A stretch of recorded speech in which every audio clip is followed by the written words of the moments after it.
48 laws of power का पहला law, never outshine the master. ये बात तुम्हारे को साफ साफ कह रही है कि अगर तुम ज़्यादा शाणे बनने की कोशिश करोगे, वो भी अपने सीनियर से, तो तुम्हारी फील्डिंग सेट होना आवश्यक है। क्योंकि मान लो अगर तुम किसी कंपनी में कोई छोटे से एम्प्लॉय हो, तुम्हारे को ज्वाइन हुए कोई 1-2 महीने हुए हैं, और तुम्हारे दिमाग में एक खतरनाक सा आइडिया आता है कि भाई इससे कंपनी की हाइप तो बहुत ऊंची हो जाएगी, और तुम ऐसा सोचते हो कि अगर मैं इस आइडिया को अपने सीनियर या फिर अपने मैनेजर को दिखाऊंगा तो क्या पता वो मेरा आइडिया चुरा ले। तो ये सोच के तुम जाते हो सीधा के सीधा सीईओ के पास, और वो तुम्हारे आइडिया को बहुत पसंद करता है और उसे अप्रूव कर देता है।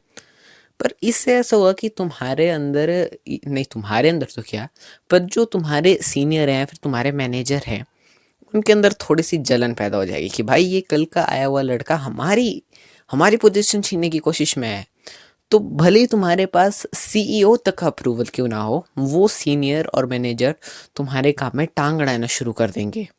तो भाई इसलिए बोले never out Shane the master. ये इसका रियल लाइफ एग्जांपल ये भी है कि जब विराट कोहली ने टेस्ट कैप्टनसी संभाली थी, तो तब वो अपने सीनियर से उनसे एडवाइस लेते थे हर ओवर के बाद कि मैंने कैसा खेला, अगली बार मैं कैसा खेलूं, या फिर ऐसी कुछ टिप्स, जिससे ऐसा लगा उनके सीनियर्स को कि भाई नहीं, वो हमारे से टिप ले रहा है, वो हमारे को ऐसे नीचे दिखाने की कोशिश नहीं कर रहा है, जिससे उनका ये पूरा जो स्ट्रगल है कम हो गया। अगर वो ऐसा नहीं करते तो भाई आज वो होते अच्छे प्लेयर, पर उस लेवल से उनकी आसान नहीं होती उतनी ज़िंदगी।